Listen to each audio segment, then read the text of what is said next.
há 8, 9 anos atrás, era meia-noite, 1h da manhã, meu telefone tocou, eu não estava nem morando aqui ainda, e fui na casa de uma senhora que a filha dela estava possessa. Larissa, vem aqui rapidamente. Eu vou mostrar para vocês uma coisa.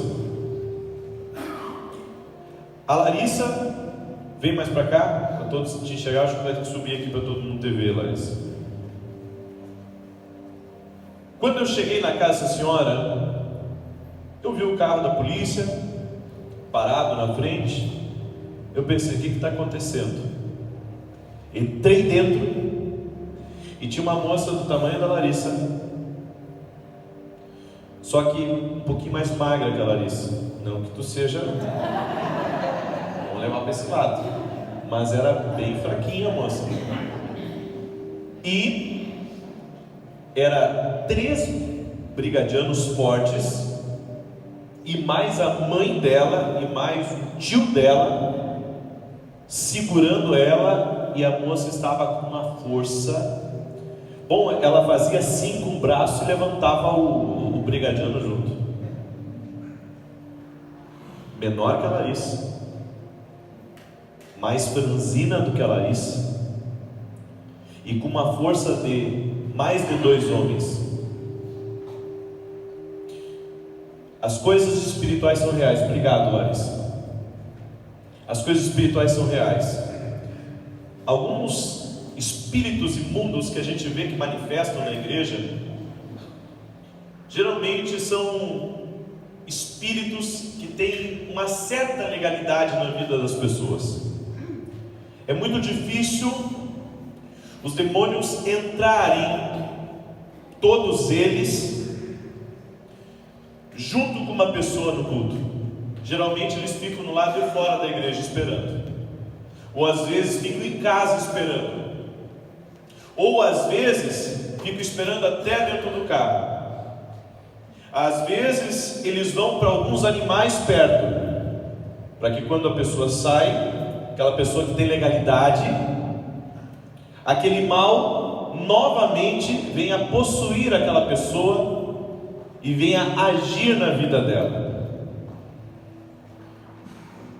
Uma legião é um conjunto de vários demônios, é um agrupamento, é uma colônia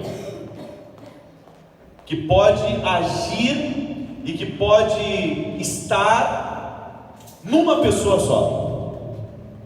Imagine comigo centenas de espíritos imundos agindo dentro do corpo de uma pessoa, para você poder compreender o que faz uma pessoa ter uma força descomunal, uma força supernatural.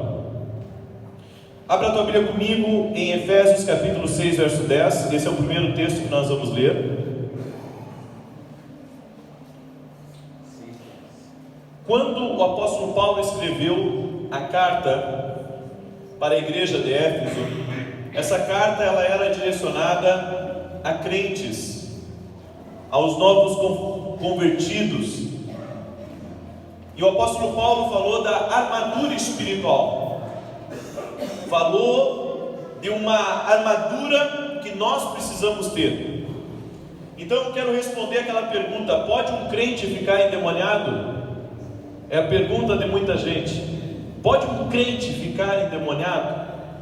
Efésios 6, 10 e 11 diz assim: concluindo, fortalecei-vos no Senhor e na força do seu poder, revesti-vos de toda a armadura de Deus, para poderes ficar firmes contra as ciladas do diabo.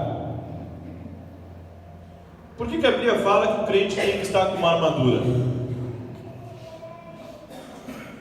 Se não houvesse um mundo espiritual, se não houvesse um ataque, porque o apóstolo Paulo, então, ele fala sobre armadura espiritual, de nós estarmos munidos das armas da luz. de uma armadura sobre a nossa vida? É porque Paulo vivia constantemente em batalhas espirituais. E nós geralmente ignoramos as batalhas espirituais. Ignoramos o que está ao nosso redor, o que tenta nos atingir, o que tenta nos atacar. Porque, irmãos, uma pessoa endemoniada nem sempre está possessa. Há pessoas que estão endemoniadas e que não estão possessas, mas estão tendo atitudes que estão desmerecendo o caráter dela. A pessoa está cegada num vício. Ela está presa, por exemplo, na pornografia, e ela não sabe que aquilo é uma influência demoníaca. Por exemplo, a pessoa sonha, ela tem sonhos que está tendo relação sexual com outras pessoas, que não é o seu marido.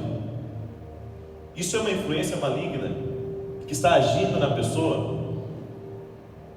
Tem pessoas que não se dão conta, mas elas sentem uma aflição, e aquela aflição ela é constante, não sai com medicamento.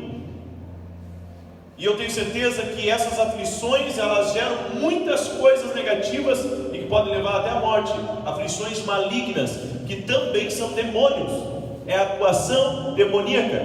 Então as pessoas pensam, não, quem tem demônio tem que se endemoniar. O termo endemoniar, que é usado no meio cristão, é uma pessoa possessa de espíritos imundos, que quando manifesta, ela cai no chão, ela torce a língua, ela grita, algumas torcem as mãos para trás, como se estivessem em um outro lugar. Então, existem as manifestações malignas. E eu já vi, inclusive, uma manifestação maligna que uma mulher mudou o tom de voz para a voz de um homem, uma voz forte e grave. Manifestação maligna. Nós estávamos uma vez num processo de libertação, que o moço, ele era capataz de um irmão nosso da igreja, e quando chegou na madrugada, o espírito imundo possuiu ele. Ele tirou a roupa e saiu pelos campos, gritando, correndo. No outro dia tiveram que achar ele no campo e trazê-lo para a cidade.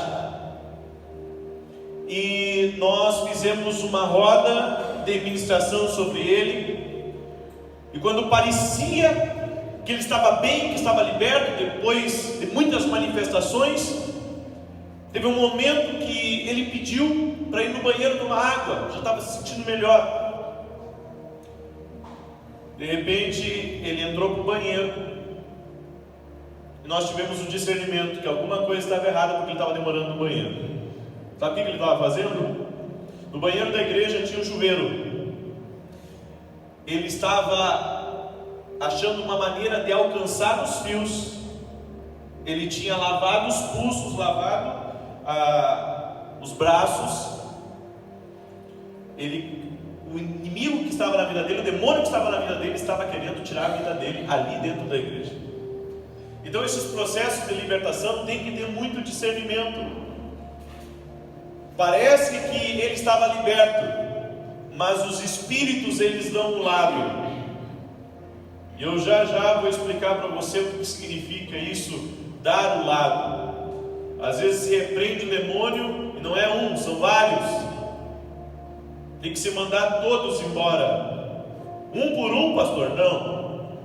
Mas na autoridade do nome de Jesus, você tem que repreender todos que estão agindo e atuando ali naquela pessoa. Abre a Bíblia comigo em Mateus 12, 29. Olha o que Jesus diz aqui. Mateus 12, 29. Então pode um crente ficar endemoniado? Sim. Pode sim.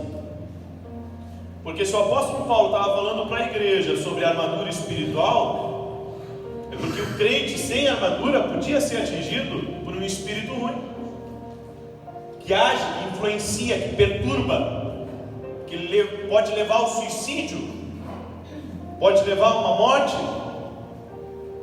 Mateus 12, 29. Por que você acha que nós estamos essa semana na oração diária? E semana que vem nós vamos cancelar a oração do templo e vamos fazer na madrugada. E nós vamos começar a alternar oração pela manhã no templo uma semana e oração na madrugada na outra semana em casa. E esse processo de oração nós não vamos parar nunca, porque entendemos que para ganhar Santa Maria nós precisamos orar, entrar em batalha espiritual. E é isso que nós estamos fazendo, profetizando, clamando, orando em todas as congregações. Mateus 12, 29 diz: ou ainda, como pode alguém entrar na casa do homem forte e roubar-lhe todos os bens sem primeiro amarrá-lo? Só depois disso será possível saquear a sua casa.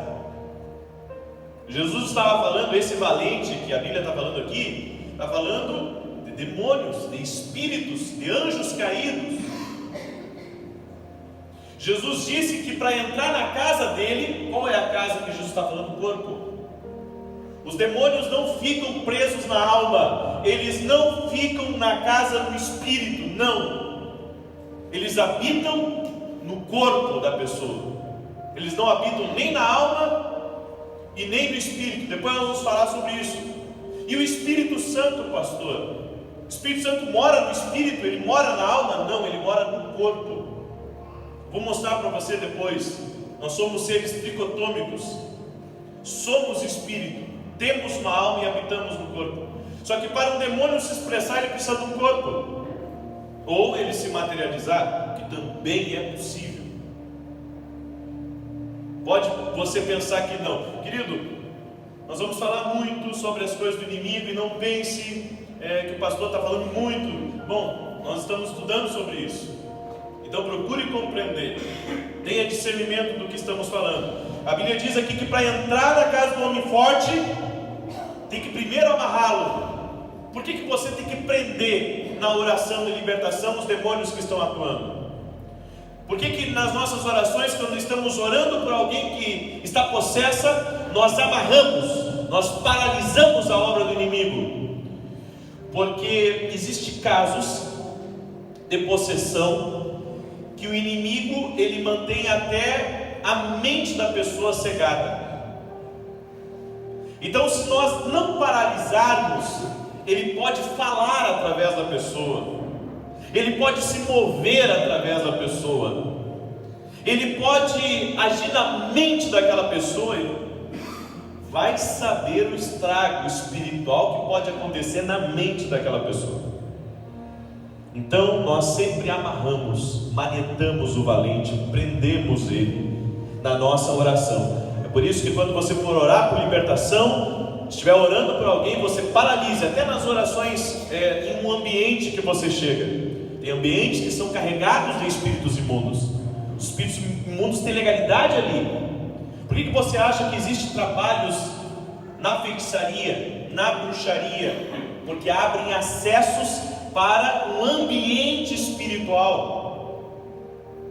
Entende, querido? Que, por exemplo, um trabalho que se faz, um trabalho de feitiçaria, é um ambiente espiritual, é um ponto de acesso para agir naquele lugar. Tem uma rodovia, que eu não me lembro agora, eu já passei muitas vezes por ela, mas tem uma rodovia que fica bem, que cruza pelo meio de uma cidade. Se alguém sabe pode me falar depois, que muitos trabalhos fazem ali naquele lugar, e exatamente naquele ponto, naquela região, é onde mais dá acidentes. Por quê? Por causa do ambiente. O ambiente foi consagrado. É por isso que a igreja ela tem que quebrar esses altares de Satanás. Ela tem que quebrar essas fortalezas de Satanás, declarando profeticamente que aquele trevo pertence ao Senhor Jesus, que aquela encruzilhada pertence ao Senhor Jesus, que aquela ponte pertence ao Senhor Jesus. Nós precisamos declarar. Agora, há poucos dias atrás, fizeram uma matança enorme ali perto do quilômetro 13, embaixo da ponte, não sei se vocês viram, mas com dezenas de galinhas, dezenas de galinhas. Bom, eu entrei uma vez numa cidade que colocaram pipoca em quase toda a avenida da cidade. Aqui em Santa Maria, no bairro São José, uma vez eu estava vindo de viagem, quando entrei no bairro São José, eu vi por mais de 3 quilômetros percorrendo o rastro de pipoca, dentro do bairro, correndo pelo bairro. O que você acha que são essas coisas? São ambientes preparados para a manifestação maligna. É por isso que o ambiente da nossa casa deve ser um ambiente da presença de Deus. Nosso carro deve ser um ambiente da presença de Deus. A congregação deve ser um ambiente da presença de Deus. Amém? Mateus capítulo 12, verso 43 e 44. Mateus 12, 43 e 44. Diz para o irmão aí que está do seu lado ou que está na sua frente, diz para ele: irmão, mantenha-se focado. Sabe por quê? Quando a gente está ministrando libertação, o sono é espiritual. Mesmo que você esteja cansado fisicamente, o bocejar, o tossir, o espirro. Quantas vezes eu estou aqui orando, tá? Aquele fervor e a pessoa está bocejando, ou dá uma crise nela, de tosse, de espirro. Libertação acontecendo naquele exato momento. Mateus 12, 29 diz assim: ou ainda, como pode alguém entrar na casa? Aliás, Mateus 12, 43.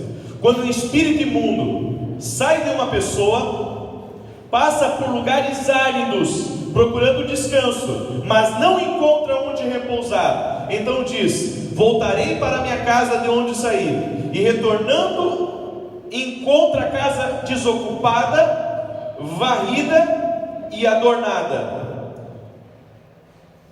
E diz, na continuidade do versículo, que ele pega mais 7 com ele, e torna o estado daquela pessoa pior do que o primeiro.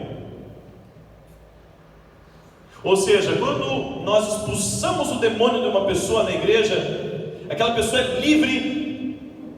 Se a casa não se encher da presença de Deus, não se encher da palavra, se a casa não se encher de um compromisso com Deus, aquele espírito vai andar por lugares secos, a Bíblia diz. Secos são lugares de tormento para eles.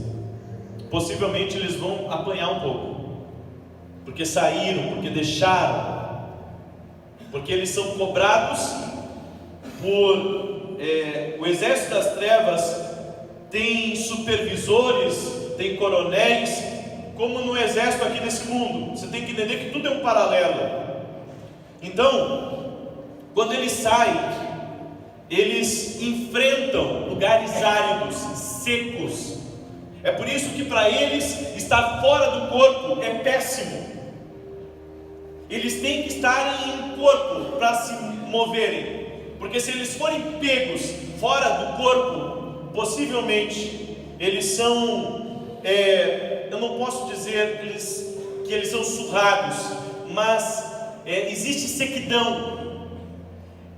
Se algum espírito que é talvez de outra patente vê eles fora do corpo, eles são surrados por estarem fora daquele corpo, por estarem fora de um corpo.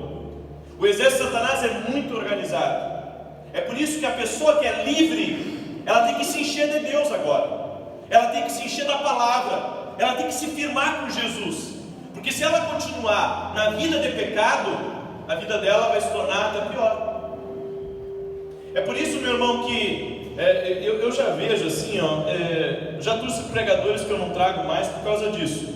eles veem que uma pessoa, ela se endemonia, então eles vão em cima daquela pessoa e oram para que há manifestação. Eu, por exemplo, se eu vejo que uma pessoa manifesta em mais de um culto, ou manifesta o Espírito constantemente na vida daquela pessoa, eu já não imponho mais as mãos, porque senão é expulsar e eles voltarem, não adianta. Daí ela sempre vai fazer o mesmo circo, o diabo vai conseguir o mesmo ibope, porque ele quer ibope, ele quer chamar atenção. Você já deve ter visto, tem igrejas que é assim que funciona. Vai lá e expulsa o demônio 700 vezes, são 100 cultos, nos 100 cultos manifesta. Eu já não oro, porque mostra que a pessoa não quer mudar, mostra que ela está voltando para o pecado, mostra que ela não está agradecida pela libertação que houve nela. Porque quando o espírito imundo sai da vida da pessoa, saem enfermidades, sai o peso espiritual, sai a depressão, pessoas são livres de cadeias. É por isso, obreiro, se você ora para uma pessoa, ela sempre se demonia, você é um irresponsável. Ele está sempre orando por aquela pessoa e ela se demoniando. Você está tornando a vida dela pior. Mas como, pastor? Estou mandando embora? Não basta mandar embora. Jesus disse para aquela mulher que foi pega em adultério, Jesus libertou aquela mulher, não apenas no mundo dos homens, Ele libertou espiritualmente, mas Ele disse para aquela mulher: vai. Vocês entenderam?